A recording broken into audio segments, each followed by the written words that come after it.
Vamos dar, então, início a essa aula. E, como sempre, amados, a nossa aula tem sempre uma frase para nós trabalharmos, e creio que vocês vão gostar, porque vai mexer sobre a nossa mente, como é a nossa mente diante das situações em que nós estamos inseridos. Então, a forma como você trabalha, prepara, organiza a sua mente, assim, então, você procede. Portanto, temos hoje uma humanidade muito doentia, a humanidade está doente mentalmente, dizia o grande pastor e teólogo norte-americano, pastor A.W. Tozer. A.W. Tozer, uma das mentes brilhantes no campo da teologia, dizia ele que aquele que se detém ler a Bíblia, se dedicar à leitura da palavra de Deus, não sofrerá doenças mentais, especialmente histeria. Não terá problema com histeria. Hoje nós temos uma humanidade histérica, com problemas de ansiedade, trauma, depressão, angústia, isolamento e uma série de outros desencadeamentos de doenças psicopatológicas, na qual a humanidade está completamente abatida diante de tudo isso. Mas o pastor A.W. Tozer disse: aquele que se detém à leitura bíblica e põe em prática as palavras do Senhor, praticamente estará isento dessas histerias e de outras questões da patologia psicológica. Muito bem, amados, aí está a primeira frase para nós. Vamos começar com essa frase aí, tá bom? Quando estamos cheios de bons pensamentos, parece-nos que o mundo está repleto de oportunidades. Olha que maravilha essa frase. Mais uma vez, para a gente refletir. Quando estamos cheios de bons pensamentos, parece-nos que o mundo está repleto de oportunidades. Verdade absoluta. Então, quero trabalhar essa frase com vocês, pois fala muito sobre o módulo que nós vamos trabalhar. Mente sã, corpo sã.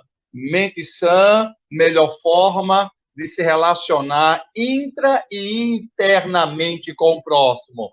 Então, é um relacionamento intra-interno e interpessoal. Intrapessoal e interpessoal, dependendo como está a sua mente, tá bom? Então, nós somos aquilo que a mente alimenta. Vou repetir. Nós somos aquilo que a mente se alimenta. Do que sua mente se alimenta? Se for de coisas boas, então teremos dias melhores para a nossa vida. Mas se a sua mente se alimenta de coisas más, de coisas ruins, de coisas que deixam-nos apreensivos, pensativos, de maneira pesarosamente sobre as questões das nossas circunstâncias, então refletimos negativamente sobre as nossas ações. Nós somos o que pensamos. Vou repetir. Nós somos o que pensamos. Então, sobre esta frase, quando estamos cheios de bons pensamentos, parece-nos que o mundo está repleto de oportunidade. É verdade, amados. Olha só, a mente nossa, quando está com bons pensamentos, o mundo se torna um lugar de oportunidade. Mas quando a mente está infectada com qualquer outra coisa que venha danificar o nosso relacionamento com Deus, com o próximo, a família, sociedade, quando não estamos conectados com isto, ou nossa mentalidade, nosso pensamento não está em sintonia, o mundo passa a ser um lugar hostil. O mundo passa a ser um lugar completamente esvaziado, problemático, eu passo a enxergar as coisas num tom negativo, mas quando minha mente preenche de coisas boas, o mundo vira uma oportunidade, um campo para nós mergulharmos e descobrirmos quanto esse Deus ele tem proporcionado para nós oportunidades de aprender, de viver, de criar, recriar, de se relacionar, e ainda que venha dificuldades e percalços pelos caminhos, nós conseguiremos suplantar tudo isso, erguer diante de todas essas dificuldades, porque a mente ela está com boas oportunidades para vencer. A mente está preenchida de bons pensamentos. Aí você diz assim, pastor Ezra, essas palavras iniciais é coisa nova da psicologia? É algo de algum psicólogo que trabalha essa coisa de mente sã, corpo sã, pensar coisas boas? Não, meu amado, isso é Bíblia pura. Como eu disse a vocês, a inteligência emocional é uma dádiva divina. A inteligência, o intelecto, o QI, coeficiente de intelectualidade, e o QE, o coeficiente de emocional. Todos dois são dádiva de Deus.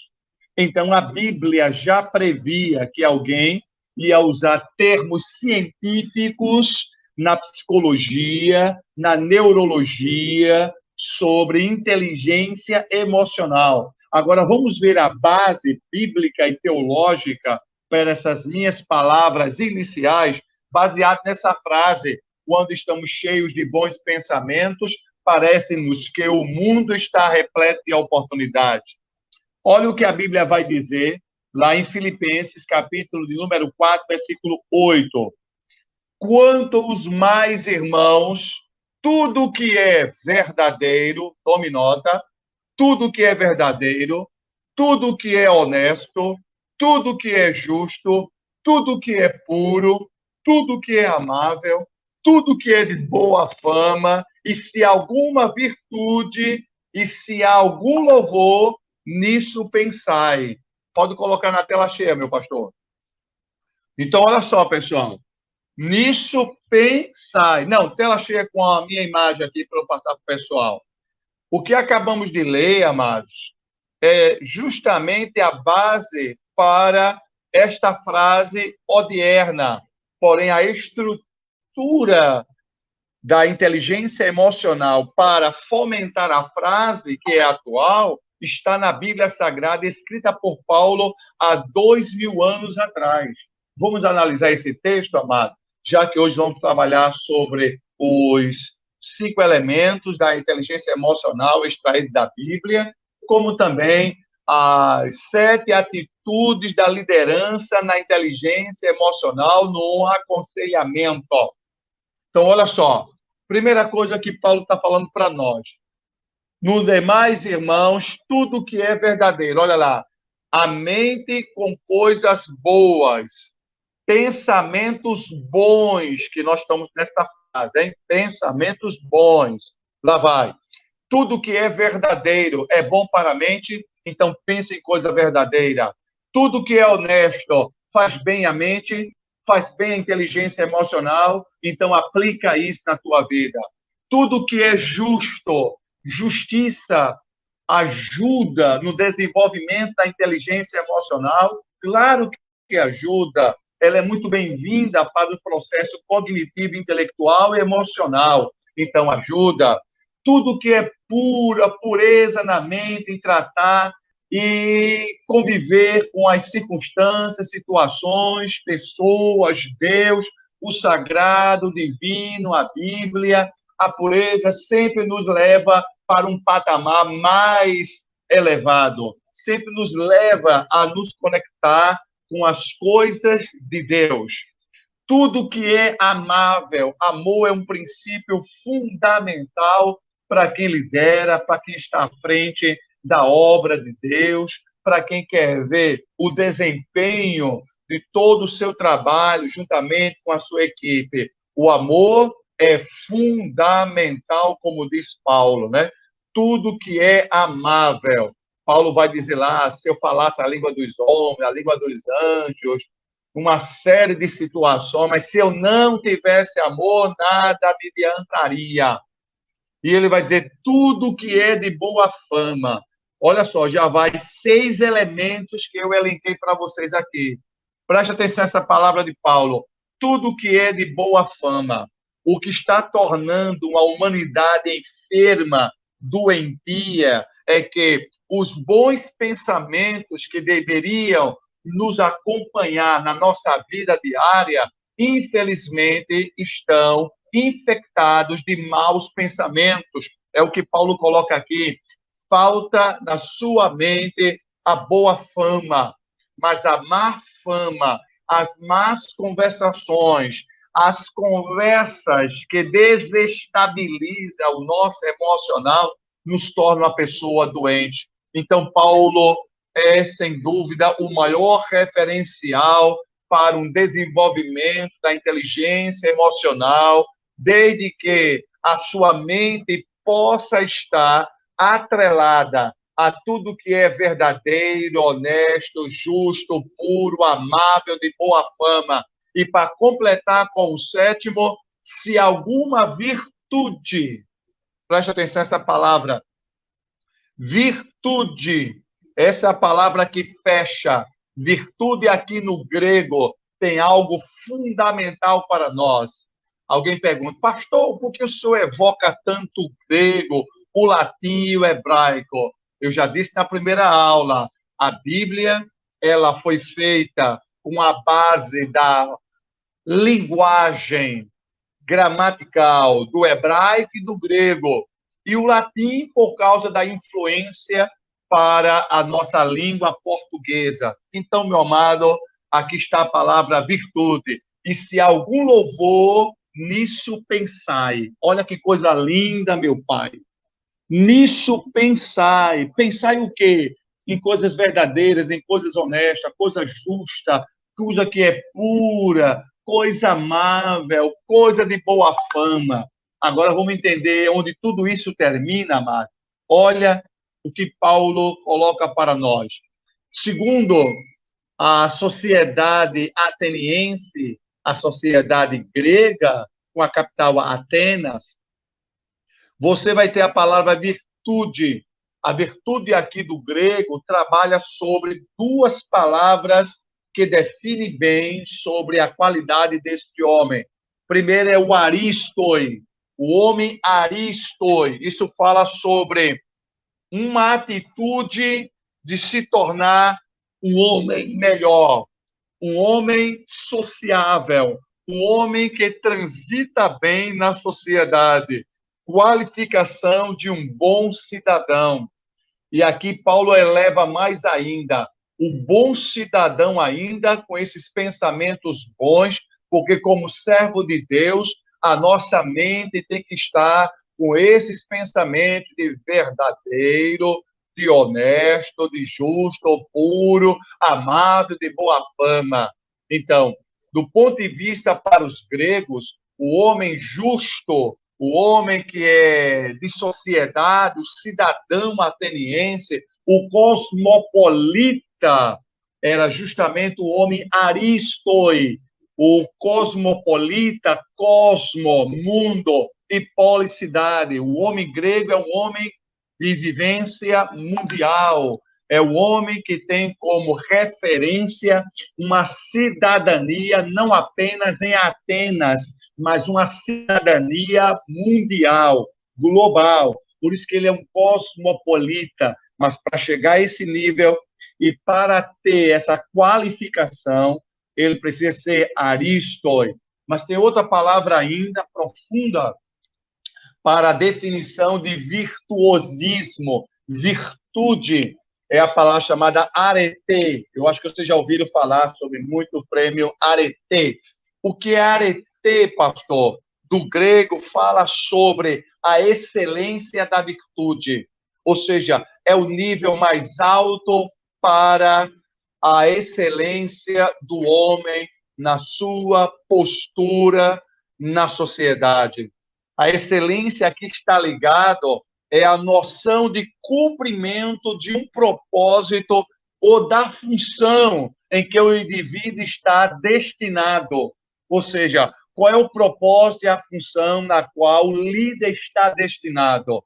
Quem lidera com inteligência emocional deve ter no seu coração em mente o propósito, a função, o objetivo de colocar sua liderança a serviço de Deus e dos seus liderados. Ou seja, ele se prende a uma proposta de virtuosismo na qual se destina a relacionar-se com o próximo, dando a ele todas as condições de liderar e ele ser liderado por você.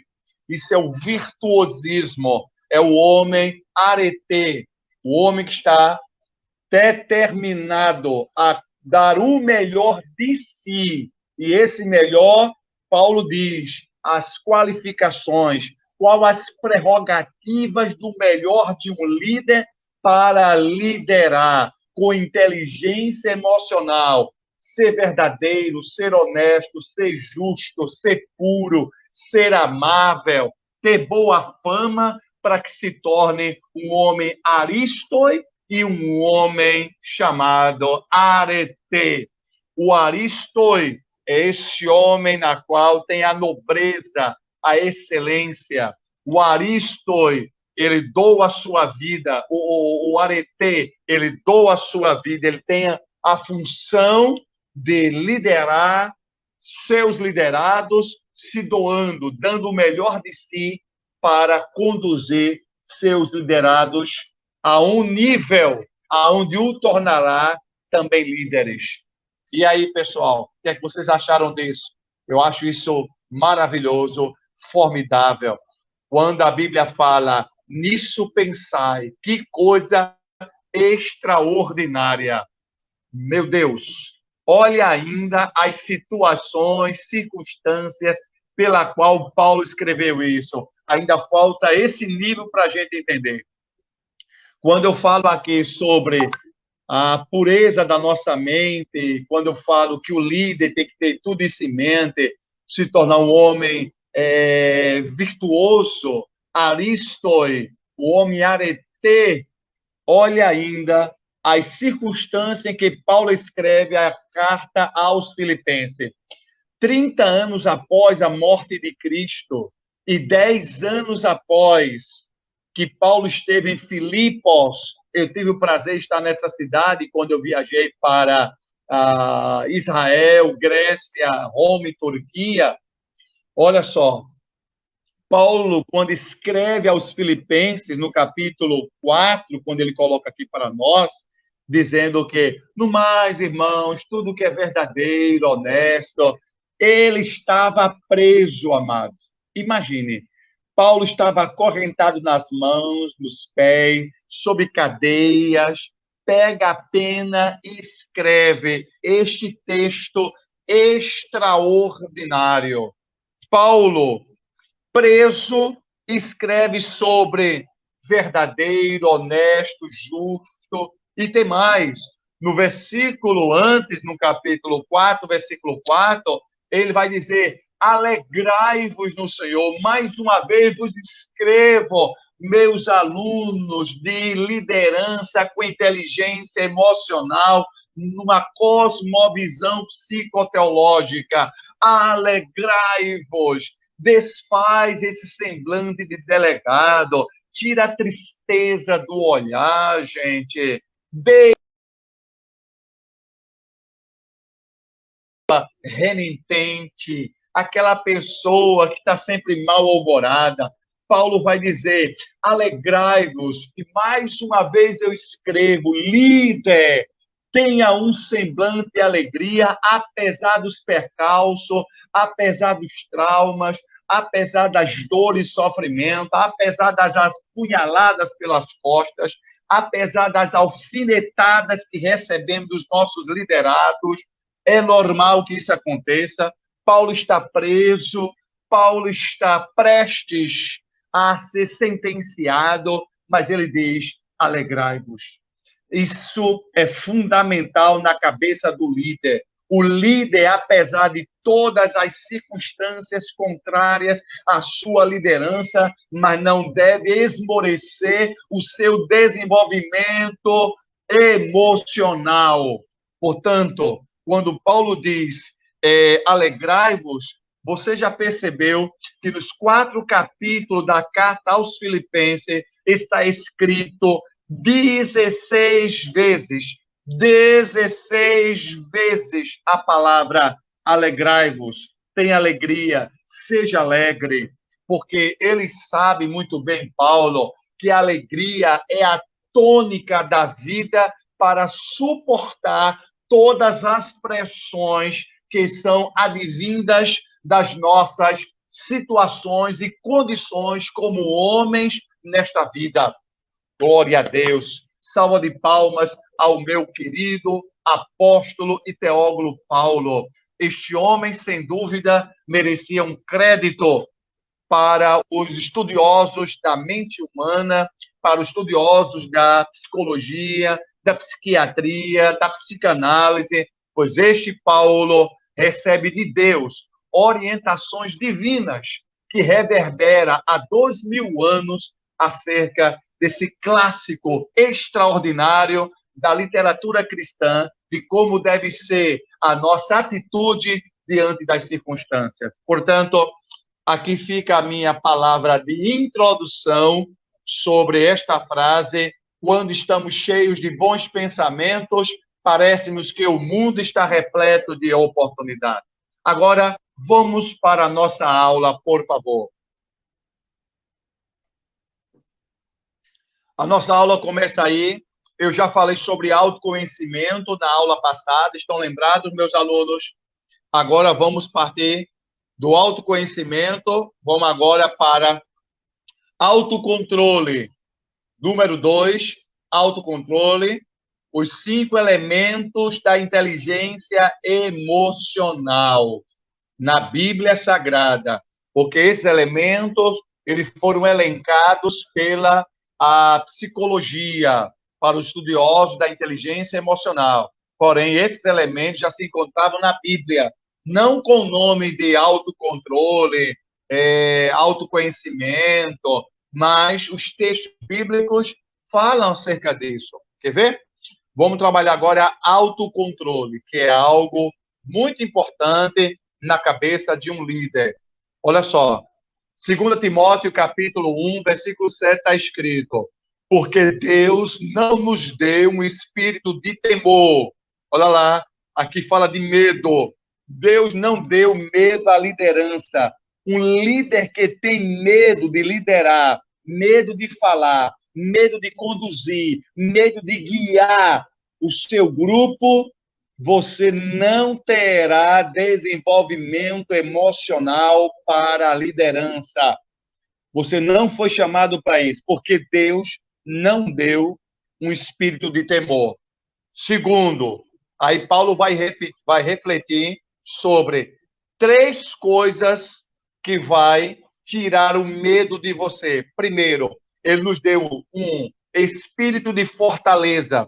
Fortaleza aqui quer dizer segurança. Você precisa ter segurança no que faz, segurança na sua atitude, segurança no seu falar, porque isso faz parte do autocontrole. Então, não é um espírito de medo, de temor, mas um espírito de segurança, piedade. Piedade aqui fala do amor recíproco, amor ao próprio, amar e ser amado. Depois, manter a medida exata, é moderação. Olha lá, não deu um espírito de temor, mas de fortaleza, amor e moderação. Fortaleza, segurança na liderança. Piedade, sempre falar com ternura, com amor, com seus liderados, porque eles precisam ver em você Deus na sua vida. Lembra de Josué da aula passada? E, por último, um espírito de moderação. Todo líder seja moderado. moderação. Cuidado, não seja mais do que você é e nem seja menos. Seja uma pessoa que tenha a medida exata, porque no grego a palavra moderação quer dizer medida exata. Nem altere acima do que você é e nem diminua. Então, mantenha-se sempre equilibrado, medida exata, moderado. Tá bom, amado? Isso é autocontrole. Não se descontrole, não perca o controle da liderança, porque aí os liderados vão ver que você é uma pessoa que tem bipolaridade, você tem transtorno de humor. Ora está de bem, ora está de mal. Ora abraça, ora desabraça. Ora faz de conta que lidera e ora não lidera nada. Então, não, não transparece segurança, autocontrole da sua liderança. Outro texto, Filipenses 4 e 5. Olha lá, nós estávamos agora falando de Filipenses 4 e 8, né? Seja a vossa equidade notória a todos os homens, perto está o Senhor. Engraçado como é que Paulo usa essa expressão final, perto está o Senhor. Deixa eu explicar isso aqui para vocês. Primeiro, quando a Bíblia fala sobre equidade, fala de julgamento justo. É preciso ter julgamento justo em tudo. Faça justiça quando for julgar, principalmente na vida dos seus liderados. Outra coisa, imparcialidade. Seja imparcial. Não faça parcialidade com ninguém. Seja uma pessoa imparcial. Ou seja, no final, Paulo vai dizer: o Senhor está perto. Perto está o Senhor. O que Paulo está dizendo com isso? Como entender a exegese desse texto bíblico? Porque Paulo faz: seja a vossa equidade notória a todos os homens, principalmente líder, viu? Perto está o Senhor. Traduzindo o que Paulo está dizendo, equidade fala sobre julgar com justiça, ter equidade e imparcialidade. Sabe por quê? Porque o Senhor virá bem breve. Quem não faz justiça, quem não tem imparcialidade, você não terá direito a céu. Perto está o Senhor. Traduzindo, ele breve voltará. E quando ele voltar, ele quer você com atitude de equidade, com atitude de fazer julgamento justo. Você tem que estar com autocontrole em dias. Então, seja uma pessoa à medida exata, controlada, porque perto está o Senhor. Muito bem? Vamos agora para o terceiro ponto. A coisa vai se avançando e evoluindo a partir do momento que esses 5 elementos da inteligência emocional vai nos levando a prescrutar a palavra de Deus com seus textos maravilhosos para nós entendermos essa inteligência emocional. Muito bem, o que é que nós temos agora? Automotivação. Olha aí. Olha que texto clássico para nós. João 16 e 33. Já preguei muito nesse texto. Olha o que vai dizer. Tenho-vos dito isto, para que em mim tenhais paz. O mundo tereis aflições. No mundo tereis aflições. Repito, no mundo tereis aflições. Mas tende bom ânimo, eu venci o mundo. Ou seja, primeira coisa que um líder tem que ter na cabeça, na mente, que tudo passa. Amados, traição passa, alfinetada passa, liderados que se levantam contra o líder passa, ou seja, motim passa, tudo isso há de passar na nossa vida. O que não deve passar, meu irmão, é a resiliência. Resiliente a tudo isso. Foca aqui em mim, que eu quero deixar isso bem claro para vocês. Muita gente fala muita bobagem sobre resiliência. Se bem que é uma palavra nova entre nós, mas ela é antiga no seu conceito, mas hoje muito usada. Seja resiliente, tenha resiliência. Automotivação tem tudo a ver com a resiliência. Olha, mal, é preciso, irmão, você compreender que o resiliente, ele não se atrela, não se relaciona, não cai nas armadilhas da circunstância da vida. Uma pessoa resiliente, ele tem a capacidade de superar qualquer trauma, dificuldade, situações na vida, a ponto de adaptar-se às mudanças. Ele se adapta.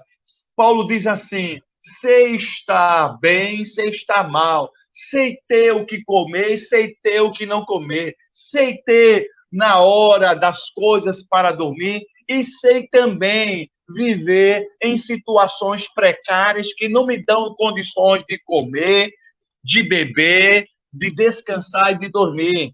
Eu sei passar por tudo isso.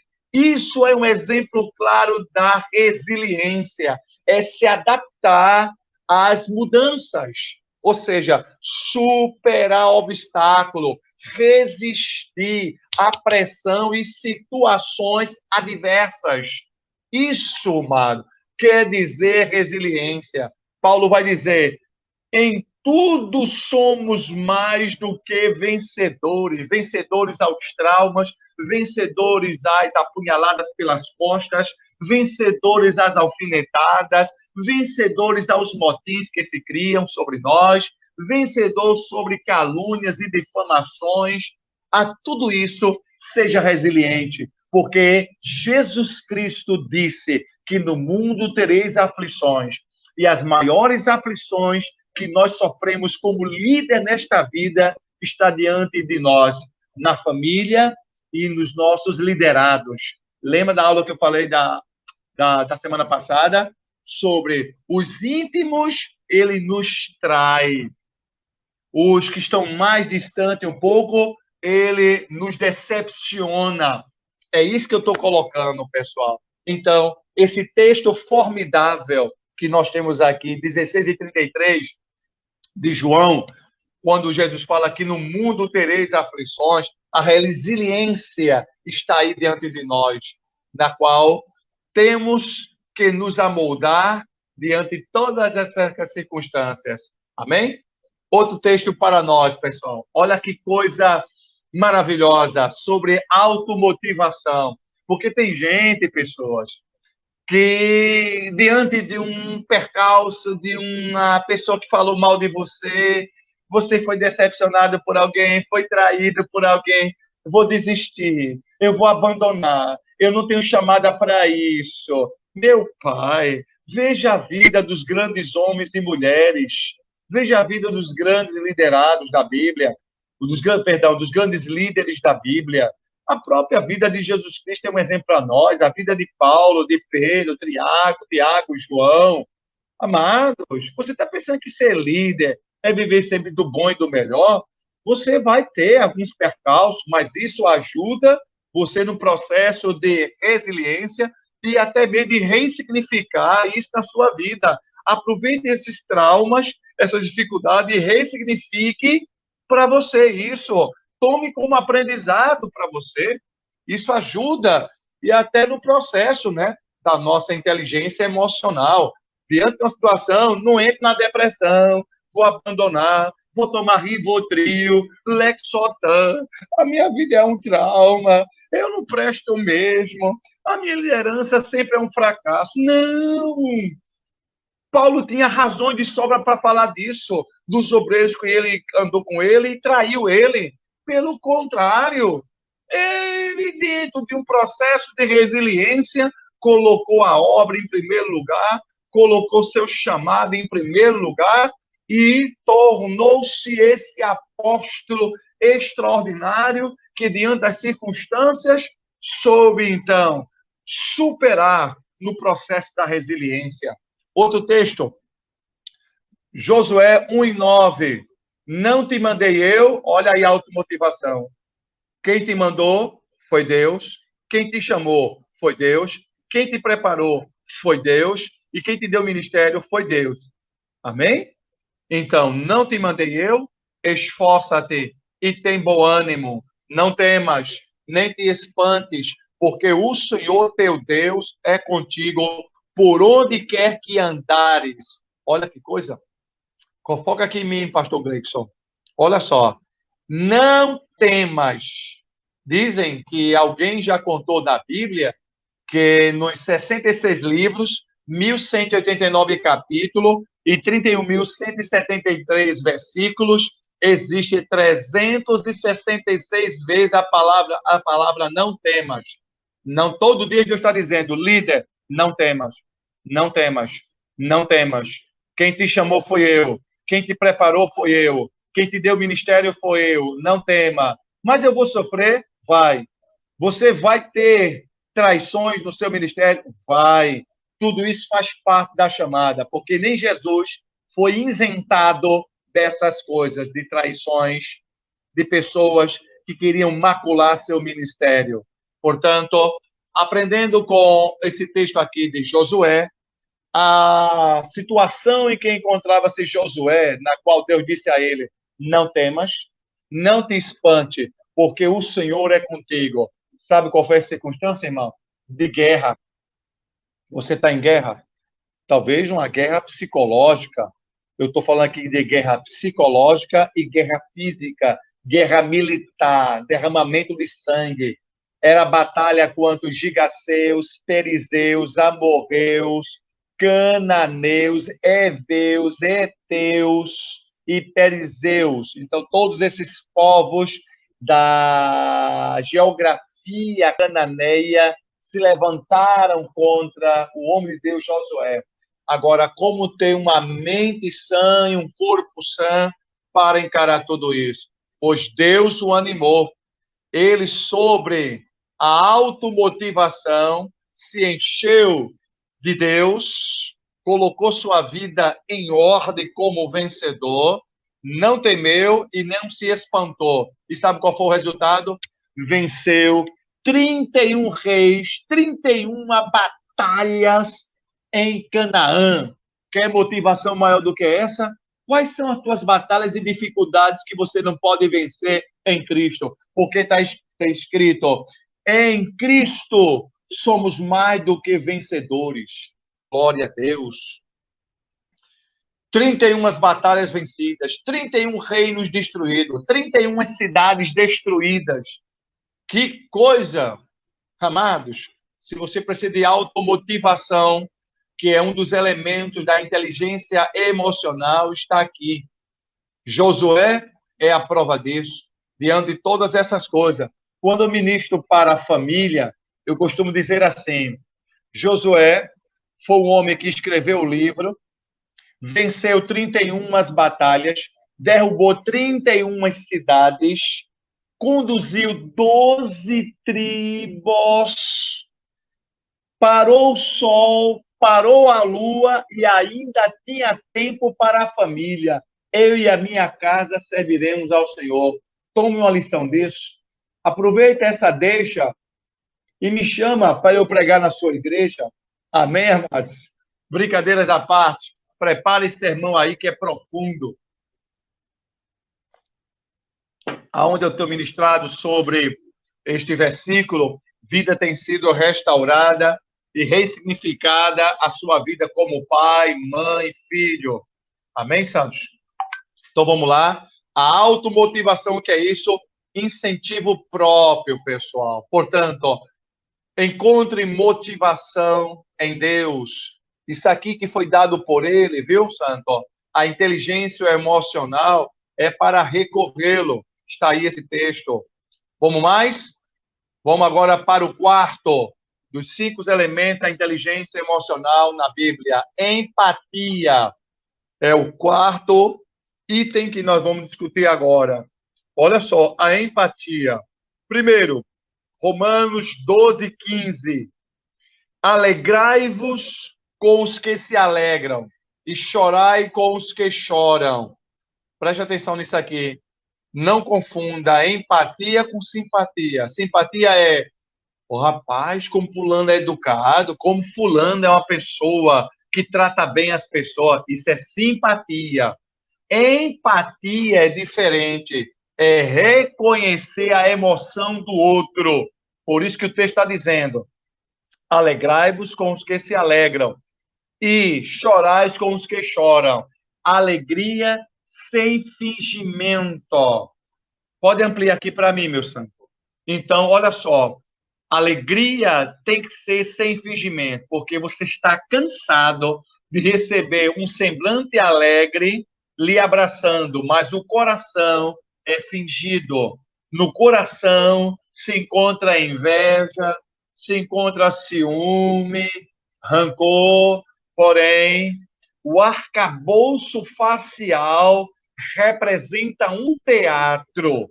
No entanto, a alma latente e compulsiva revela um coração com inveja e com raiva, algo contra você. Por isso que a alegria que Paulo está falando aqui seja uma alegria não fingida, nem lágrimas de crocodilo, porque lágrimas de crocodilo muita gente já está cheia.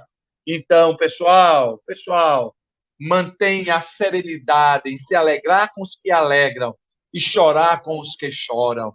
Aí está o texto da empatia. É traduzir e sentir a emoção do outro. Olha lá, ainda em 1 Coríntios 12, 26. De maneira que, se um membro padece, todos os membros padecem com ele. E se um membro é honrado, todos os membros se regozijam com ele. Joga aqui para mim, meu santo. Isso aqui é um outro texto clássico que Paulo vai falar sobre os membros do nosso corpo. E eu quero aproveitar isso para a nossa inteligência emocional.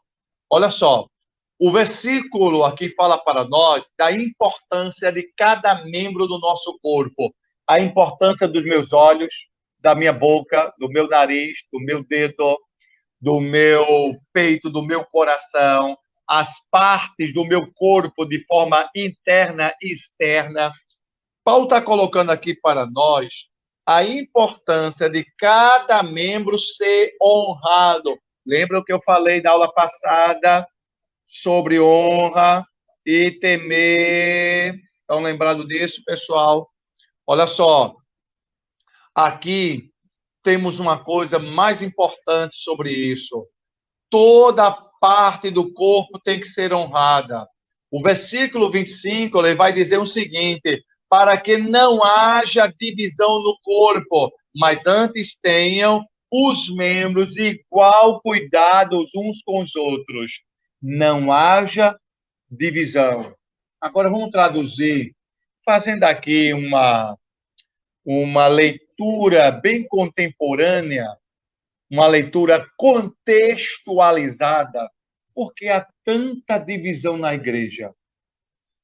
Por que há tantas pessoas insatisfeitas com a liderança? Será que aqui não está o problema? Quando os membros não são honrados, escutados, eu não falei ouvidos, eu vou explicar depois o que é ouvido e ser escutado. Será esse um dos grandes problemas de tantas divisões, de tantos ministérios que se abrem por aí, que sempre parte através dessas divisões, de contenda, de brigas? Será que o problema não está aqui, não, pessoal? Quando Paulo diz, cada membro do corpo seja honrado, seja do menor ao maior, mas ele é importante na integralidade do corpo como um completo, parte interna e parte externa. Então, ninguém diga que é maior do que o outro. Assim também como líder, está integrada a um corpo da liderança. Todos merecem a honra. Temer a Deus, honrar e amar. Estão lembrados da aula passada, né, gente? Temor, honra e amor. Bem? Vamos aqui outra coisa? O que está sendo colocado aqui, amados, é que cada membro respeita, honra cada um deles. Nem sempre podemos ter unanimidade sobre uma coisa, mas em tudo precisamos ser unidade. Nem todos podemos ter unanimidade, mas em tudo devemos ter unidade. Aprenda aqui esse trocadilho de palavra. Unanimidade está difícil, mas unidade devemos sempre ter, amados. Amém? Glória a Deus. Vamos agora para o quinto item dos 5 elementos da inteligência emocional extraída da Bíblia, que é a base da inteligência emocional hoje, pessoal. Sociabilidade. Glória a Deus. Sociabilidade. Olha o que a Bíblia vai dizer. Sede unânimes. Olha lá o que eu falei. Unanimidade. Sede unânimes, vós. Não ambicioneis coisas altas, mas acomodai-vos às humildes. Não sejais sábios em vós mesmos. Não sejais sábios em vós mesmos. Primeiro grande erro da liderança com inteligência emocional. Qual é, pastor? Ser sábio aos seus próprios olhos. Vou repetir. Primeiro grande erro da liderança com inteligência emocional. Ser sábio aos seus próprios olhos. Não tem nada mais repugnante do que encontrar um líder que se acha mais do que todo mundo. Se acha mais sábio. E a posição dele de estar ali é porque ele é melhor do que vocês. Ele estar ali porque é mais sábio, mais inteligente que todo mundo. Oh, meu Deus, que arrogância barata.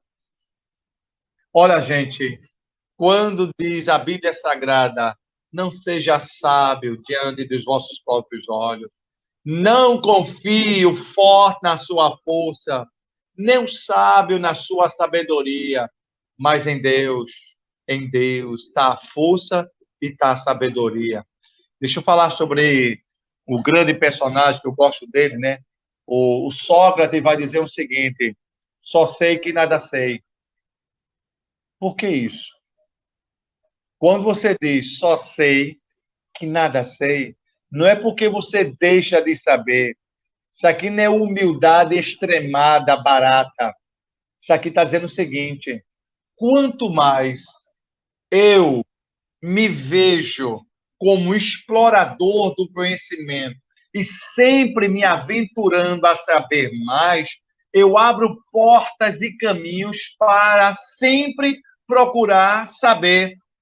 Vai dizer lá em Provérbio 9:9, dá sabedoria ao sábio, e o sábio se fará mais sábio ainda. Mas como eu posso dar sabedoria ao sábio quando ele já se acha sábio a seus próprios olhos? Eita, aí está o problema principal da arrogância da sabedoria. Aí está, pessoal. Olha, quando Sócrates só sei que nessa sei, não quer dizer que ele não sabe, mas quando ele admite sempre querer saber mais, ele abre portas para saber sempre. Então nunca diga, já sei. Melhor, pessoal, jamais seja da escola do já sei. O que está matando muitos líderes e liderados, sabe o que é? Já sei.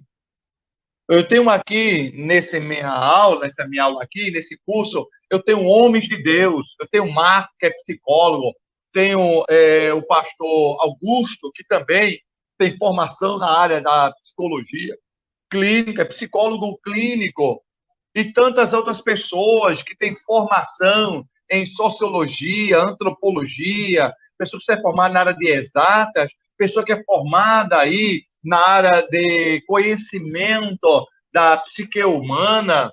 Gente, mas olha aí, eles estão aqui conectados comigo porque abre sempre portas para saber. Só sei que nada sei, porque no dia que eu disser que eu sei, deixarei de saber. Glória a Deus. Nunca diga que já sabe. Só sei que nada sei. E estou sempre sabendo. Aqui está um ponto neurálgico da liderança, da sabedoria, esse sábio, e esse fará mais sábio. Glória a Deus. Oh, rapaz. Olha só. Quando o provérbio diz isso, Salomão, meu irmão, está dando aqui a você e a mim esse princípio de sabedoria. Socializa, meu irmão. Aprende com os teus liderados. Esse é o último item da inteligência emocional extraído da Bíblia. Sociabilidade. Aprende. Triste é o professor, o líder, que não aprende com os alunos e não aprende com os seus liderados. Aqui está esse princípio. Então vamos mais? Tiago 4:11. Irmãos, não faleis mal um dos outros. Quem fala mal de um irmão e julga seu irmão, fala mal da lei e julga a lei. E se julga a lei, já não és observador da lei, mas juiz. Não faleis mal. Gerenciar relacionamento com os outros é o último item da inteligência emocional extraída da Bíblia, que é a sociabilidade. Foca agora aqui em mim, que eu tenho algo grandioso para falar para vocês. Preste atenção que isso aqui vocês vão dormir pensando. Olha, você vai dormir pensando essa noite. O que é, pastor? As três peneiras de Sócrates. As três peneiras de Sócrates. Presta atenção no que eu vou dizer aqui a vocês, pessoal. Olha só, um jovem chamado Augusto, claro que não é meu amigo Augusto Simas, meu pastor, mas um jovem chamado Augusto estava bem apressado para dar uma fofocada, falar mal de alguém para Sócrates. Correu, se precipitando, Sócrates tem algo ali a dizer. Sócrates disse, calma. O que você vai me contar já passou pelas três peneiras? Aí o jovem Augusto fez assim, peneira? Que peneiras? Três peneiras. Primeira peneira, verdade. O que você tem para me contar é verdadeiro, chegou à fonte, é algo que não se tem nada de mentira ou invenção, não é factoides, não é fake news, é verdade absoluta. O jovem Augusto disse, bom mestre, eu não sei ao certo. Então você já vazou a primeira peneira. Vazou a primeira. Porque você não tem certeza que o assunto que você vai tratar com alguém é verdade. Vamos agora para a segunda peneira, seu Augusto. Qual é a segunda? Bondade. Olha só, o que você vai me contar, gostaria que os outros contassem, dissessem acerca de você, ao seu respeito. Ele parou e pensou, mestre, não, eu não quero não. Então você vazou a segunda peneira. Então, vamos agora para a terceira peneira. Qual é, mestre? Necessidade. Meu jovem Augusto, tem certeza absoluta, se faz necessário me contar este fato e passar isso aqui adiante, você, de fato, acha necessário? Isso vai resolver alguma coisa? Ajudará em algo? Vai melhorar alguma coisa o nosso relacionamento? O jovem olhou e disse assim, Não, mestre, não, não. Então, você vazou a terceira peneira.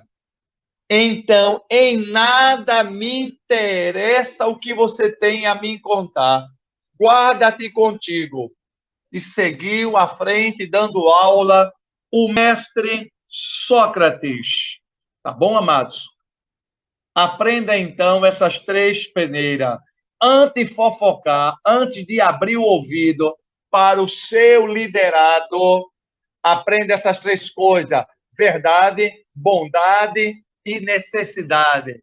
Senão, o seu emocional ficará refém de uma conversa que lhe contaram. Eu não sei, só sei que foi assim. Fulano me contou. Guarda-te contigo. Se não tem verdade, se não há bondade e se não há necessidade. Amém, Santos? Que Deus abençoe a todos. Viu, Santos? O, um dos meus alunos, a parte, me chamou aqui a atenção, chamar a atenção que eu digo aqui é o seguinte, fazer uma ressalva sobre o que eu falei na primeira aula, que Sócrates foi o pai da psicologia.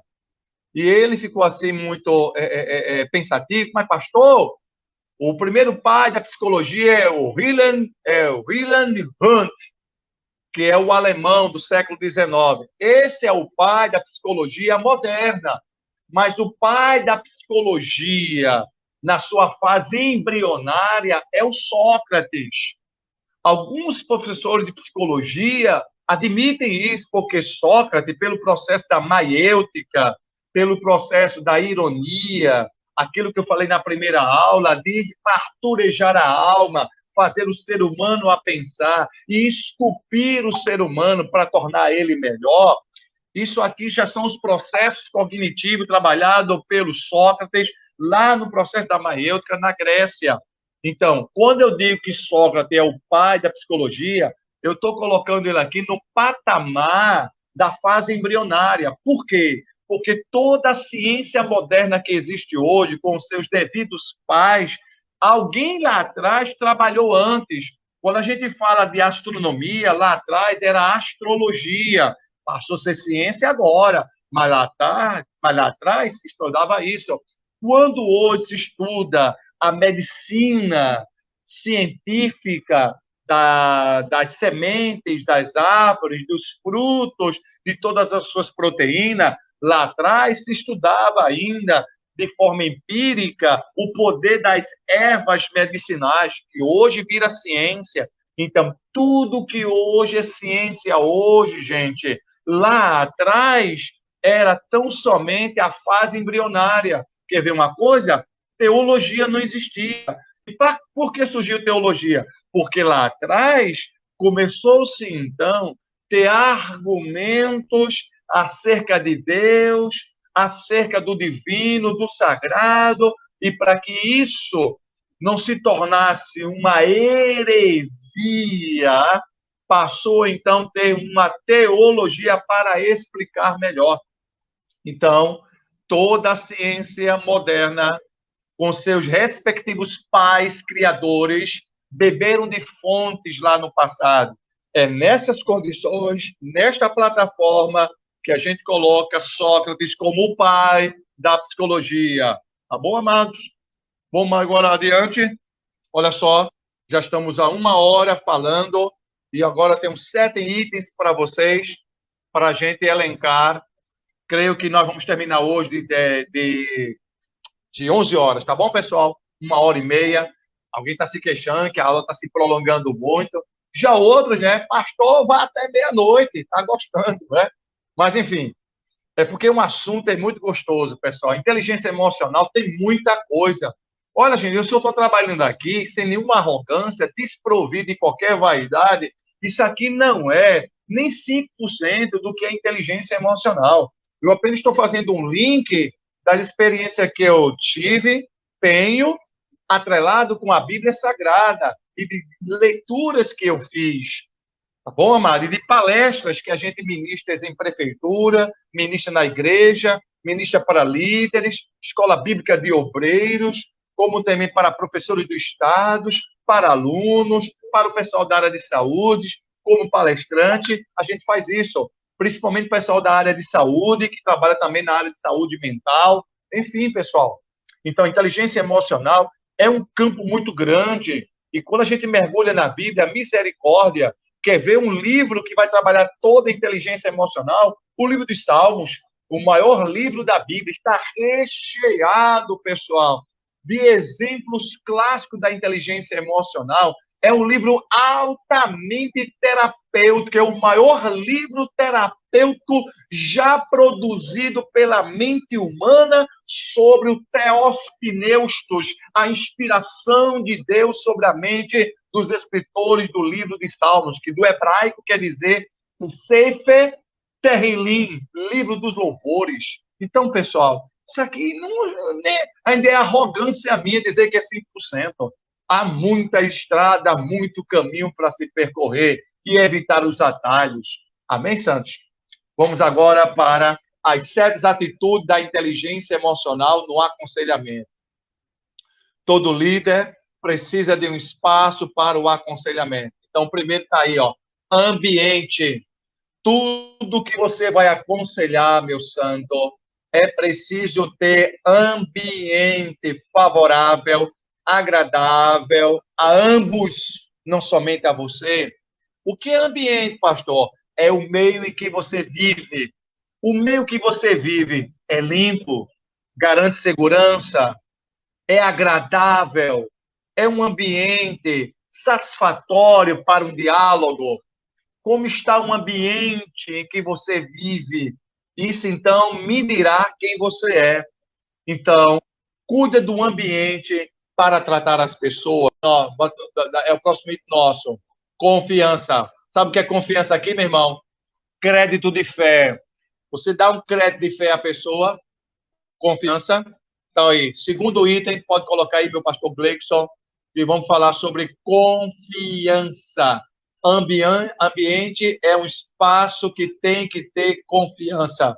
A sala deve ser reservada para que pessoas não fiquem entrando e saindo. É horrível quando você está no espaço, alguém bate na porta, alguém quer entrar, pastor, eu posso fazer isso? E você com uma pessoa lá dentro. Então, gente, deixe bem claro que aquele momento de aconselhamento não pode haver interferência. Quando alguém bate na porta, alguém quer entrar ou sair, parece que alguém está bisbilhotando ou vai querer saber do que está sendo tratado lá dentro. Então, você frustra o confidente, você frustra a pessoa que vai atrás de aconselhamento. Então, as principais palavras de ordem aí é não me interfira, não bata na porta, não me atrapalha as pessoas que estão de fora. Tá bom, pessoal? Muito bem. Então, confiança quer dizer o quê, pastor? Caráter aqui é de confidencialidade. Se não existe confiança no aconselhamento e nem no ambiente onde as pessoas estão, então nada será falado. Não haverá ambiente para o diálogo, para a fala. A presença de um gravador ou de um celular na mesa inibe a pessoa. A sala de atendimento deve ser um confessionário. Entendeu, pessoal? Então, evita isso, tá bom? Confiança é tudo. Como é que eu ganho confiança, pastor? Evitando pessoas bater na porta, evitando pessoas querendo entrar e sair. Segundo, evitando celular na mesa ou perto de você, ou a toda hora a pessoa quer falar com você e você ali, vou desligar. Gente, aconselhamento, despluga, põe lá no silenciador e acabou-se. Modo silencioso, acabou-se. Atenção redobrada à pessoa. A pessoa está confiando em você, está colocando a vida dela em você. E você fica atendendo o celular. Com licença, pessoal, vou responder isso aqui. Rapaz, isso aí é horrível na vida de um líder. Não faça isso, tá bom? Toda pessoa merece atenção, tem que ser honrada, tem que ser uma pessoa amável. Então, isso leve em conta no aconselhamento. Terceiro, saber ouvir. Põe aí que eu tenho agora algo interessante a falar aqui. Terceiro item, por favor. Glória a Deus. Pastor, o senhor botou ouvir. Botei ouvir de propósito, mas jamais deveria ser ouvir. Deve ser escutar. Não é saber ouvir, é saber escutar. E vou explicar, tá bom? Saber ouvir, irmão, é o que o nosso tímpano, esse radar que capta. Então, vem diversos sons que a gente escuta. Eu agora estou escutando aqui a minha própria voz, eu escuto barulho aqui na rua, que eu moro aqui no 14º andar, eu escuto alguns sonidos. Isso é ouvir. Eu estou ouvindo sons periféricos, ouvindo a minha voz, ouvindo o som de buzina passando aqui na rua, eu estou ouvindo. Então, eu estou ouvindo vários sons ao mesmo tempo. A questão é, você para ouvir o confidente ou você para escutar o confidente? Qual é a diferença, pastor? Ouvir é isso que eu falei. E escutar? Escutar é prestar atenção, é o diálogo entrar aqui no meu processo cognitivo, é passar pelo meu emocional, é emitir valor no diálogo, é dizer que eu estou compreendendo, estou poderando e eu vou dar uma resposta mediante o que eu ouvi, mediante o que eu escutei, processei, emocionalizei e aí darei a resposta. Você entendeu a diferença de escutar e ouvir? Então, não vá ouvir, vá escutar o confidente.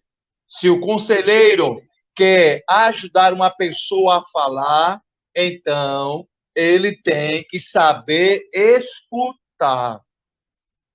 Isso é uma virtude. O conselheiro deve evitar o máximo na sua palavra, interferir a todo instante. Deixe a pessoa falar. Aprenda a escutar. Esse é um processo muito importante para quem faz psicologia e psicanálise. Escuta a pessoa, porque nas palavras tem mais do que letras. Nas entrelinhas do que você fala é onde atua a psicanálise, o psicólogo. É aí onde está o ponto fundamental. Então, o que nos interessa mais do que a fala é exatamente o que está entre a fala. Isso aí é algo que é um processo mais delicado e eu não tenho tempo para explicar detalhadamente sobre isso. Mas, a princípio, saber escutar é bem melhor do que saber ouvir. Então, deixa ela terminar a história dela, deixa ela contar, viu? Deixa ela contar. Incentive ela a falar, deixa ela à vontade para falar. Às vezes, as pessoas não sabem falar sobre os seus próprios sentimentos. E tendo alguém interferindo, interrompendo, não vai fluir muito esse saber escutar. Nesse caso, é fundamental que o líder deve ajudar a pessoa a se desarmar, se ficar à vontade e deixar falar. Amém, Santos? Vamos lá. Quarto, sensibilidade. Você é uma pessoa sensível? Quando eu falo sensível aqui, gente, eu estou colocando harmonizar sentimentos. Porque tem pessoa que está confidenciando algo a você e você está com a mente no culto, na pregação, no livro que você leu, na esposa em casa, no menino, na comida que esqueceu de dar ao seu animal de estimação. Então você é insensível. A sensibilidade aqui, gente, ela é de suma importância para o confidente. Sensibilidade, anote aí, meu santo, é harmonia de sentimento. É sentimento pelo sentimento dele. É sintonizar ambos os sentimentos. É você se quedar, se codoer pelo sentimento dele. Deve ser um fato para auxiliar ainda mais sobre a importância da escuta. Se a pessoa está triste, o conselheiro não pode ficar sorrindo. Se o cara está contando a coisa assim, mas pastor, é uma situação aí, você se... Não, rapaz, tudo bem, pode falar. Que isso, gente? Mantenha o mesmo nível de sentimento, harmonizar com ele. Se ele está triste, tenso, fica ali com ele, pensando. Quantas vezes eu fui aconselhar alguém, a pessoa passava um tempão para falar, e eu só olhando para ele, só olhando. Depois ele começava a falar, tenso, triste, e eu só olhando para ele, levando em consideração tudo, porque quando a pessoa começa a falar, gente, ele quer que você entre no mundo dele, ele quer que você viva a emoção dele, o sentimento dele.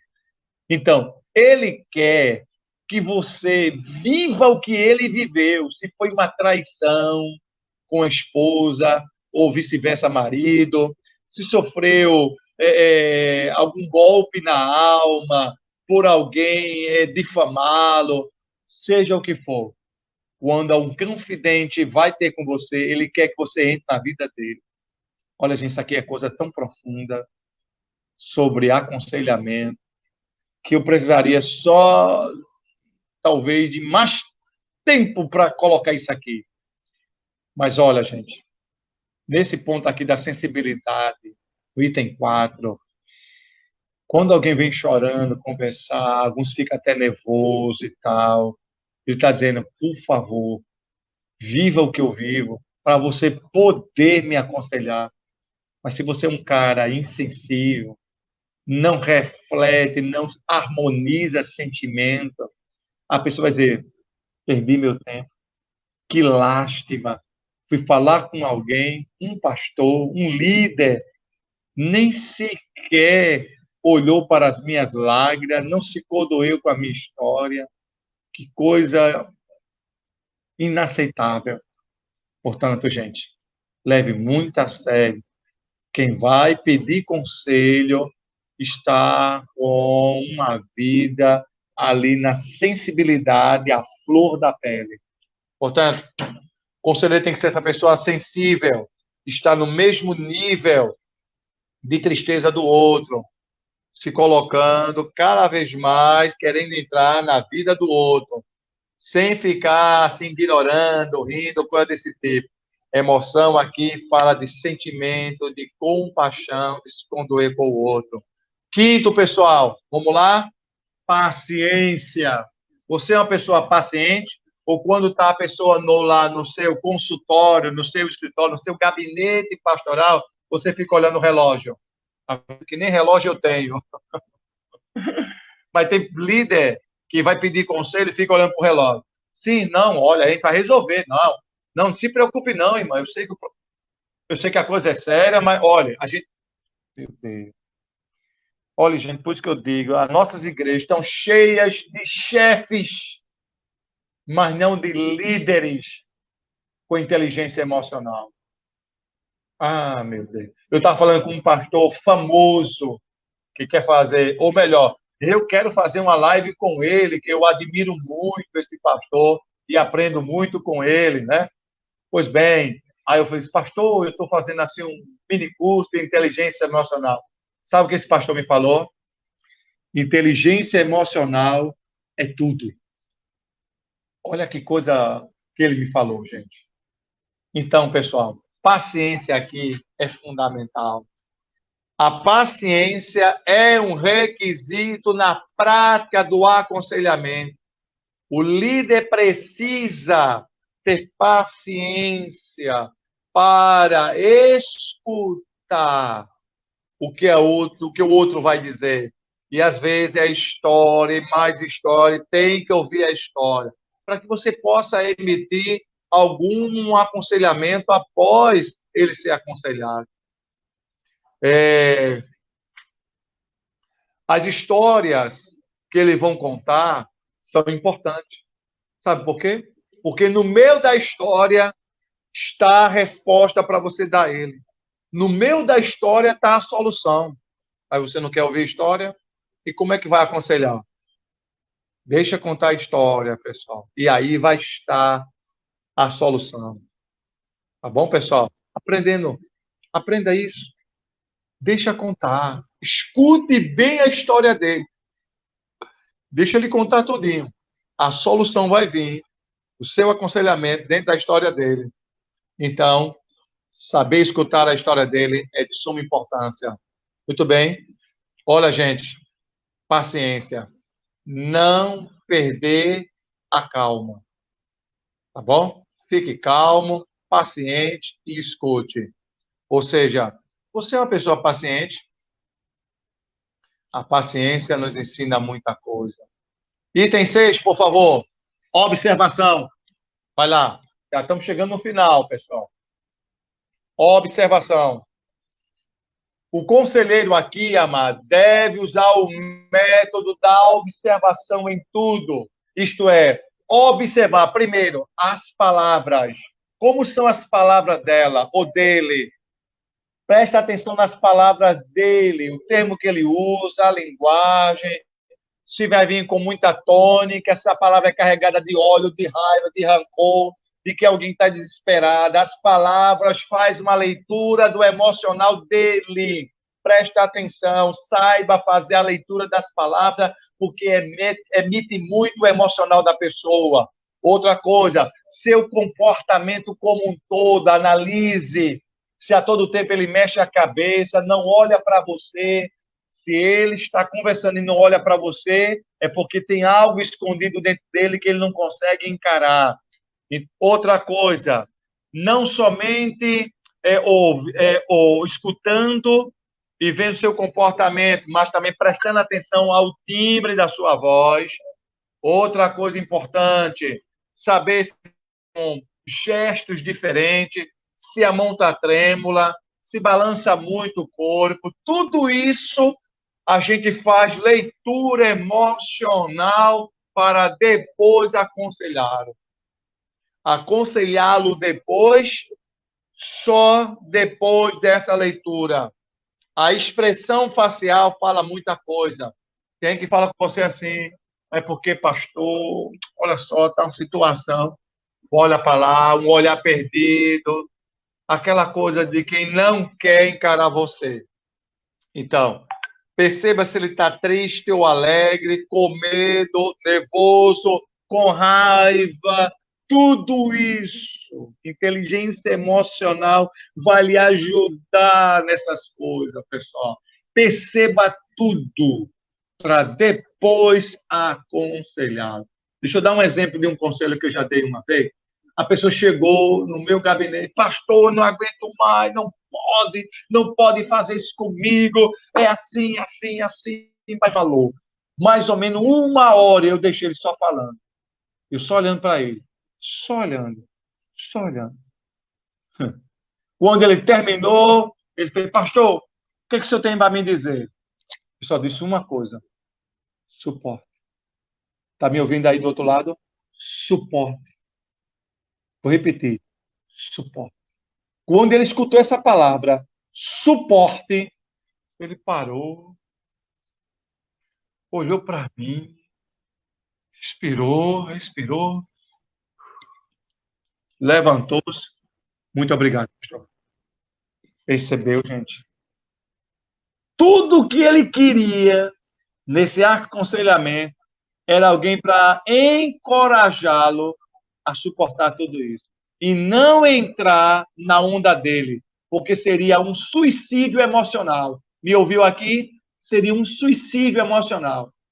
Só foi dizer suporte. A palavra suporte tem vários significados emocionais na cabeça dele, talvez na sua não, porque não foi você que veio se aconselhar comigo, mas na cabeça dele a palavra suporte está em cada palavra dele. Isso aí, gente, é inteligência emocional. Tá bom, pessoal? Olha só, isso tudo faz parte, viu, pessoal? Vamos agora para o 7º item. Por favor, Gleison. Já estamos 1h30. Glória a Deus. Só alguns avisos no final para... eu tenho uma frase de efeito no final que vocês vão gostar. Aguarde aí. O final será surpreendente. Tem até viagem para Gramado. Viu, meu pessoal aí? Primeiro encontro de casais com inteligência emocional no melhor hotel em Gramado. Aguarde essa surpresa. Glória a Deus. Sétimo item aqui para o aconselhamento dentro da inteligência emocional. Guardar segredo. Ei, você guarda segredo? Todo líder que se preza tem a obrigação de guardar segredo, assim como o profissional de psicologia, de psicanálise, deve guardar segredo. Senão, meu irmão, jamais será um líder. É horrível você escutar alguém confidenciar algo de suma importância da sua vida e depois você está comentando com um ou outro. Olha só, uma pessoa que não guarda segredo, irmão, porém não pode de maneira nenhuma aconselhar ninguém. Ou seja, aquela pessoa que é curioso, inquiridor. Deixa eu colocar aqui agora para você. Tem aqui contando, mas pastor, isso é a pessoa se aconselhando, né? Conversando com o líder. Pastor, foi uma situação tão constrangedora. Eu cheguei lá, eu peguei ele dessa forma. Aí, como foi? Como foi que você pegou ele? Ele estava como? E tal. E a pessoa fica assim, meu Deus, o pastor quer os mínimos detalhes, nem se interessa pela dor de estar contando e reviver isso de novo que eu passei lá. Meu irmão, é uma mentalidade. Ei, conselheiro, que foi que eu acabei de dizer desses 6 itens, esse agora é o sétimo. Acima de tudo, guarda segredo, não precisa entrar em minúcias que vai desmontar o emocional da pessoa, reviver novamente aquilo. Basta dizer que fui traída, encontrei uma cena que eu não quero nem comentar, pastor. Pronto, eu já entendi. O meu emocional está tão elevado que eu já entendi o que ela quer dizer. Eu não preciso entrar em detalhe, não. Ô, meu pai, olha só, todo líder guarda segredo. Agora, tem líder que em casa tem uma esposa ou tem líder mulher que tem em casa um marido e esposo que só a graça. E aí, o que foi que falou? Não, não posso contar. Segredo de gabinete. Segredo de um profissional de psicologia. Não, mas me fale. Eu queria saber porque você é meu esposo desse jeito. Você não é mais meu esposo, está guardando segredo. Esposo, esposa, marido e mulher tem que se abrir um com o outro, sim, entre nós dois. Não entre atos ou compromissos ou ofícios da profissão. Amém, Santo? Aí está um perigo. Portanto, líder, não converse com ninguém, porque você tem que ser alguém que emocionalmente sabe guardar segredo. Guarde segredo. Não converse com ninguém da sua família, nem com a sua esposa. Se você não me contar, você não me ama. Esse é o jargão mais velho que eu já vi na vida. Portanto, guarda segredo e ponto final. E ponto final. Segredo é não revelar nada a ninguém. Gleison, minha última frase, por favor. E aguarde que eu tenho algo aí, viu, pessoal? Aguarde aí, você e sua esposa em Gramado comigo, tá bom? Guarde aí. A frase, Gleison. Antes de ser um excelente líder na inteligência emocional, seja um bom ser humano. Lá vai. Vou fechar com isso. Eu queria 1 hora só para falar disso. Mas, de tudo que eu já falei, aproveite bem. Antes de ser um excelente líder na inteligência emocional, seja um bom ser humano. Preciso explicar aqui alguma coisa, pessoal? Seja sincero. Quando eu coloco aqui, seja um bom ser humano. Preciso dizer mais uma coisa? Que fala de humanidade. Ser humano. Aqui eu já coloco, irmão, tudo aquilo que Paulo falou lá. Tudo que é bom, agradável, boa fama, honra, verdadeiro, honesto, justo, antes de ser esse líder da inteligência emocional. Seja um ser humano. Amém? Vamos fechar agora? Antes da viagem para Gramado, aguarda aí, é promoção mesmo. E por que é promoção? Porque é um grupo que eu vou levar. Então, barateou tudo para mim. Tudo. Então, aguarda. Olha só, eu, como sou escritor, tem muita gente no grupo, pastor, você não divulgou seu livro, fala do seu material. Eu só vou falar disso aqui e mais nada, tá bom? Pois na próxima aula é o encerramento, eu vou dar aula, a entrega dos certificados, tudo direitinho. Para isso, eu vou ver, vou dizer aqui no final, seu nome completo, como você quer que fique no certificado. Presta atenção para depois não dar problema, tá bom, pessoal? Vamos lá. Primeiro livro, Onde estava Deus na minha aprovação? Pense no livro que trabalha em inteligência emocional. Onde estava Deus na minha provação? O que é provação e o que é consequência de pecado? As pessoas dizem assim, não, porque a minha vida, estou passando por muitas provas. Não é prova, é um erro que você cometeu lá atrás, é uma escolha errada. Provação é outra coisa. O que é provação com o marido, provação com a liderança, provação corporal, provação espiritual, provação com o amigo, provação moral, provação divina, tudo eu explico aqui, viu, Santo? Pense no livro extraordinário. Aqui cai por terra a teologia triunfalista, teologia da prosperidade e teologia retributiva. Livro extraordinário. Eu tive o prazer de endossar nesse livro, quando estava vivo ainda, o pastor Russell Shedd e o meu querido pastor que está vivo, que é o pastor Ciro Sanches, tá bom? Outro livro aqui extraordinário. Muitas igrejas têm que ter esse ministério aqui, ó. Olha só, capelania hospitalar. Olha aí, ó, uma orientação psicoteológica. Eu ministrei em várias partes do Brasil esse curso de capelania hospitalar. Toda igreja precisa ter e todo líder precisa entender. O que é capelania hospitalar? E não só hospitalar, vou falar da capelania militar, capelania cripterial, empresarial, escolar, militar, empresarial, enfim. Só que aqui eu vou focar muito. Eu lancei esse livro no Hospital da Restauração do Recife, entre médicos e enfermeiros. Então, esse livro vai lhe ajudar muito. Como fazer um serviço de excelência de visitação. Conflito dos jovens e adolescentes cristãos. Já é a minha 7ª edição. Já rodei muito pelo Brasil com esse livro. Aqui rola tudo: sexo, drogas, rock and roll, ficadas e ficante, o mito do gene gay, lesbianismo, homossexualismo. E no final, escuta aí, pessoal, olha só o que tem no final. Tudo sobre essa questão de suicídio. Está aqui, viu? Do ponto de vista de jovens, suicídio de jovens. Está aqui um material muito rico. Olha só que riqueza. Tenho feito muitos encontros de casais em vários hotéis aqui em Pernambuco, como também Ceará, Natal e Teresina. Nossas diferenças no relacionamento conjugal.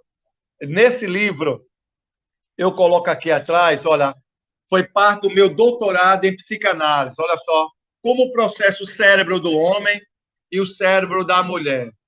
Isso no relacionamento conjugal. Então, qual é a diferença do homem e da mulher na criação? Por que o homem é criado e a mulher é formada?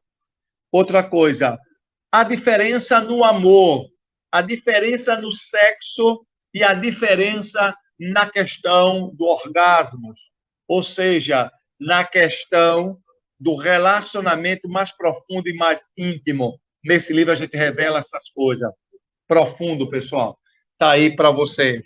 Outro livro aqui, ó. O livro de Apologética, a defesa da fé.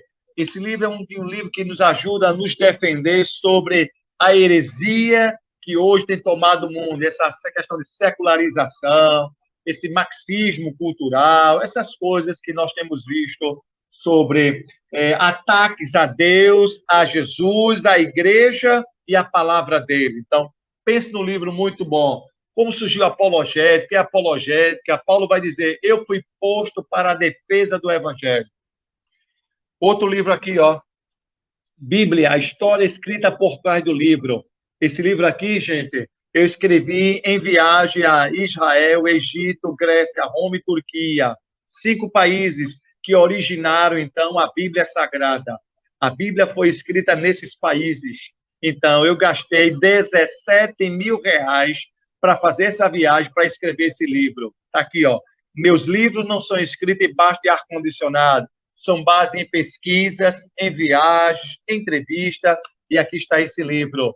Livro esse que vai ajudar você a entender melhor a Bíblia, traduzi-la melhor, pois esse livro aqui, amados, ele vai falar sobre os materiais, o que é esse papiro, pergaminho, como a Bíblia chegou até nós, a formação dela. Sabe qual é a diferença de livro chamado de Carta de Paulo aos Efésios? E sabe o que é epístola? Qual a diferença, meus pastores, de carta e epístola? Você sabe? É a mesma coisa. Não. Carta é uma coisa, epístola é outra coisa. Só para dar uma motivação para você adquirir esse livro, carta é papel escrito, tinta sobre papel.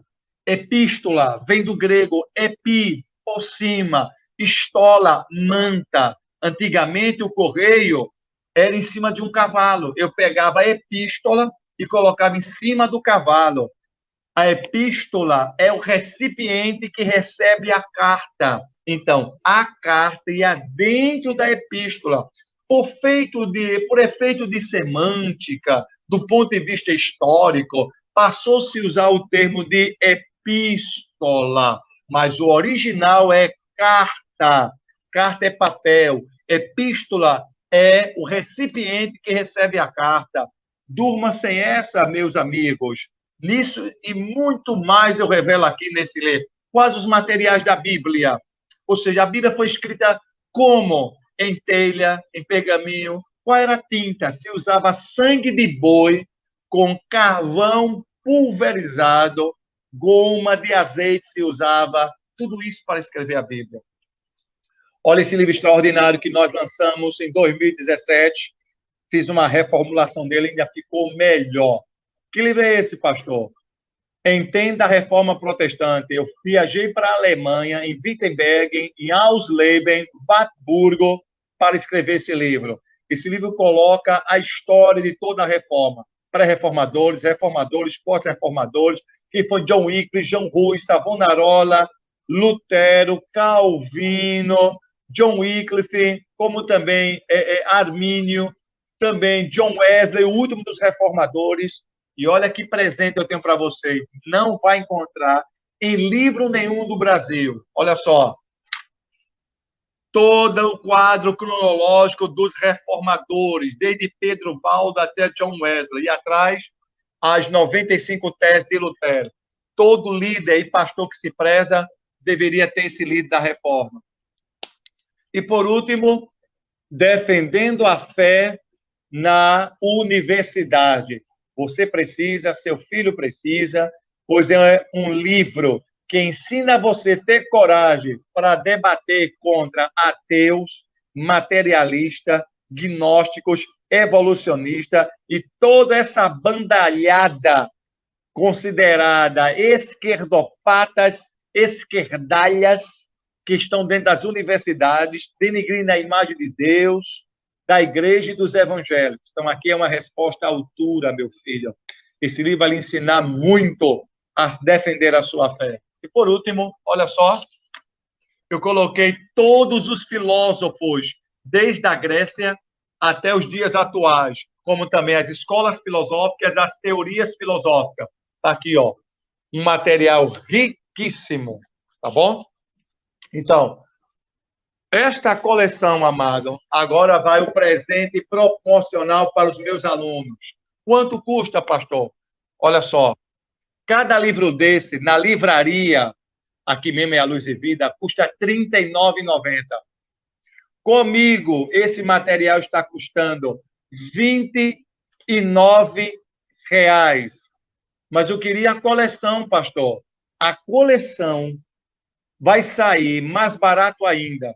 de 320 vai sair por R$ 200.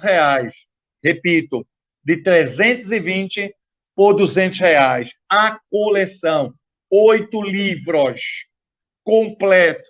Como é que eu pago, pastor? Pode ser débito em conta ou pode ser por boleto bancário.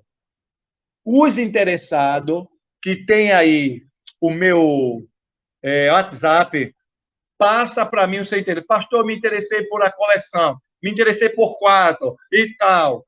Vai no meu Instagram, perdão, vai no meu WhatsApp, que você está aí comigo, e de lá, pastor, eu vou querer, pastor tal, fica à vontade. Aí eu vou dizer como é que o livro chega na sua casa. Eu estava com 100 coleções, só estou agora com 20.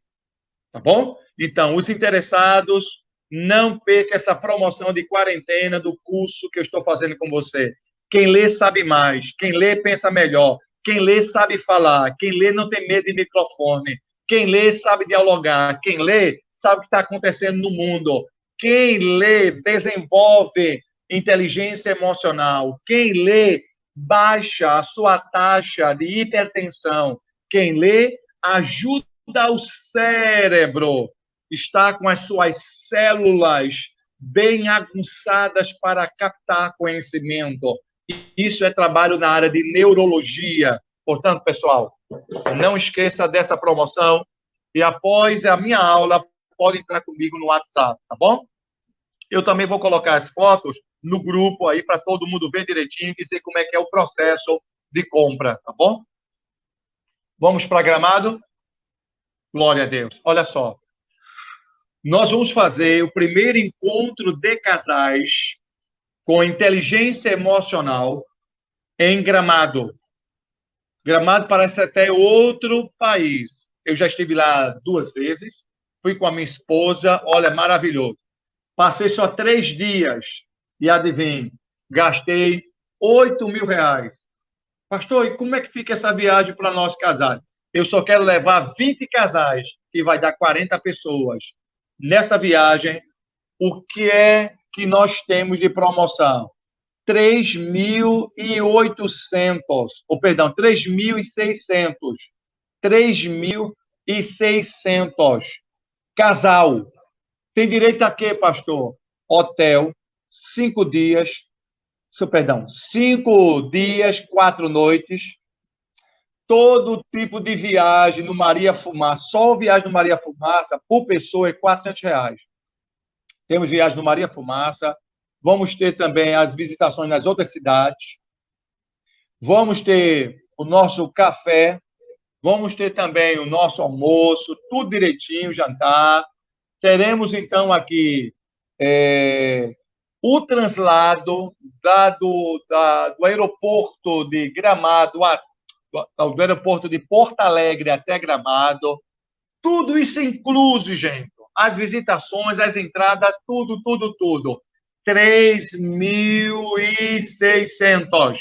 Os interessados, entra comigo também para saber detalhes, tá bom? Então, quando será, pastor? Fevereiro de 2021. Na quarta-feira de cinza até o domingo. 5 dias e 4 noites. Então, os interessados, entrem em contato comigo. Amém? Eu acho que o recado é esse. Os interessados, e se bem que eu vou colocar também no nosso grupo, tudo discriminado. Quem quiser uma conversa em particular, me procura, então, no meu WhatsApp, tá bom? Pastor Gleison, terminou. E eu quero jantar.